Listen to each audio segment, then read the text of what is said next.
ये आचार्यों की पुष्कर आचार्य की शमशान भूमि है। इसका नाम छंटा भड़िया है। यहाँ बारिश होती है, सारा पानी उतर जाता है गड़ीसर के अंदर।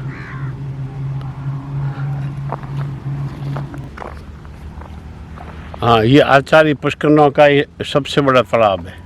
ये जब फुल भर जाता है, जब एक साल पानी इसमें रहता है, और इसमें कितने जानवर है जो इधर कोई तलाई नहीं है इसके अलावा, सभी जानवर यहाँ आकर के पानी पीते हैं। और किसी समय में तो यहाँ से लोग पानी भर करके भी ले जाते हैं, क्योंकि इसका बिल्कुल शुद्ध पानी है, बिल्कुल कांच की तरह पानी है। तो दोस्तों, जैसलमेर में कई ऐसी छोटी मोटी बातें हैं। हम आचार्य जी से बातचीत कर रहे हैं। यहाँ गड़ीसर के पीछे आचार्य पुष्करणा ब्राह्मणों के शमशान घाट है। चूँकि कहते हैं तालाब की आगोर यानी कि कैचमेंट एरिया में किसी प्रकार का शमशान घाट नहीं होता है। हाँ, उसके पास में कहीं दूर होता है, लेकिन जहाँ से पानी की आवक होती है वहाँ नहीं होता है। चूँकि जैसलमेर का गड़ीसर सरोवर बहुत बड़ा और बहुत ही सुंदर है, जैसलमेर की पूरे की पानी की प्यास बुझाता था। उसकी आगोर में यानी कि कैचमेंट एरिया में आचार्यों के शमशान घाट का होना एक अलग बात बताता है। ऐसा हमने कहीं पर भी नहीं देखा। चूँकि इस तरह का है, लेकिन हम इसके बारे में आज हम संपत जी से बात करेंगे। तो संपत जी, जो यहाँ जैसलमेर के जो आचार्यों के शमशान है सभी के अलग अलग जगहों पे है, लेकिन गड़ीसर की यानी कि पानी की आवक क्षेत्र कैचमेंट एरिया आगोर उसके अंदर होने का क्या कारण है, या यह कैसे पड़ा? क्योंकि आप इतिहास में काफ़ी रुचि रखते हैं और ये आपके ही समाज यानी कि आपकी जाति से है। समाज से तो पुष्करणा ब्राह्मणों से हैं, लेकिन आप आचार्य जाति से हैं। तो इस शमशान घाट के बारे में बताइए, इसका क्या नाम है और या किस तरह से ये बना है? गढ़सी जी जब राजगद्दी पे विराजे, जब वो मलिनाथ जी के दामाद थे, राठौड़ मलिनाथ जी राठौड़ के।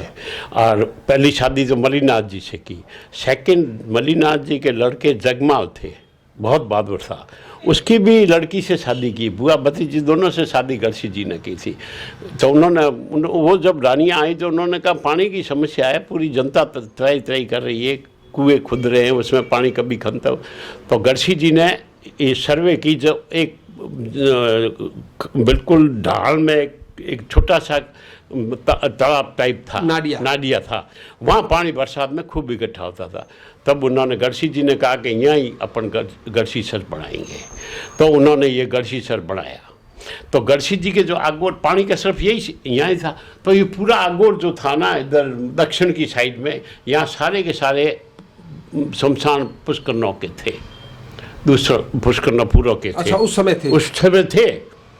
तब गढ़सी जी ने जब तक गड़ीसर खुदवा दिया तो अलग अलग जगहों में अलग अलग लोगों के शमशान की भूमि अलॉटमेंट करके उनको दे दी, स्थापित, सबको हटाया। जब उन्होंने गड़ीसर तालाब खुद गया, सब कुछ हुआ, तो उन्होंने सबने कहा, राजवर्गीयों ने, कि भाई ये आचार्यों का शमशान है, उनको तो आपने हटाने का आदेश दिया ही नहीं है, इसका क्या कारण है? तो गढ़सी जी ने कहा ऐसी बात है कि भाटियों के ऊपर एहसान है इनको राज दिलाने का, इसलिए इनका तालाब यहाँ पर छंटे बढ़िया रहेगा। जैसे भी एक छांट गिरेगी वो गड़ीसर के तालाब में आएगी। ये इस शमशान का नाम भी छंटा बढ़िया ही है। छंटा बढ़िया यानी कि बरसात की बूंद गिरते ही पानी सीधा इधर आएगा, मिल जाएगा, इस तालाब में मिल जाएगा, ढलान में आ जाता है पूरा का पूरा। फिर ये इसलिए ये यहाँ पर छंटा बढ़िया सिर्फ आचार्य पुष्करणों का ही रहा है, और किसी का नहीं रहा है। तो मित्रों, जैसा हमारे को आचार्य जी ने बताया है कि जो ये शमशान घाट है इसका नाम है छंटा भिड़िया। छंटा यानी कि बरसात की बूंद, भिड़िया यानी कि भिल जाना, मिल जाना, हिंदी में हम कह सकते हैं मिल जाना। हमारे यहाँ की जो जैसलमेर की लैंग्वेज है यह कई भाषाओं से मिश्रित है। तो भिड़ा होना यानी कि एक साथ मिल जाना, मिक्सअप होना।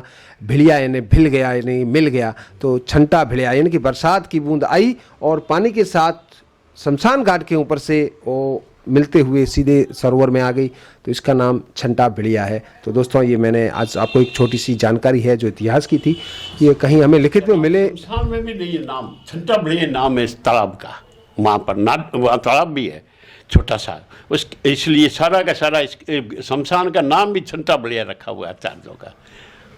तो दोस्तों, यह जो शमशान घाट है इसका नाम किसी प्रकार से शमशान घाट नहीं है, इसको छंटा भिड़िया ही कहते हैं। यह एक अलग से विशेष, क्योंकि राजकीय परिवार पर आचार्य जाति के बहुत बड़े एहसान रहे हैं। किले के निर्माण में भी, जैसा हमारे को संपत जी ने बताया, तो शासकों ने बहुत अधिक तवज्जो दी है और इन्हें एक विशेष उपाधि भी दी गई है।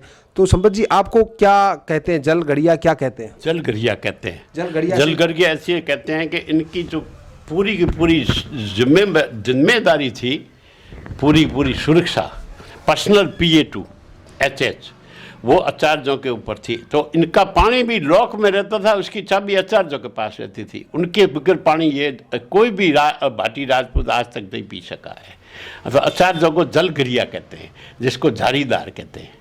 झारी से पानी उनको जो है दी हुई थी, इसलिए इनको झारीदार भी कहते हैं और जलगड़िया भी कहते हैं। इनकी बहुत ही बड़े विश्वास पात्र, बहुत बड़े विश्वास पात्र थे, इसलिए उन्होंने और किसी से पानी, जवाहर सिंह जी तक ये परंपरा चली।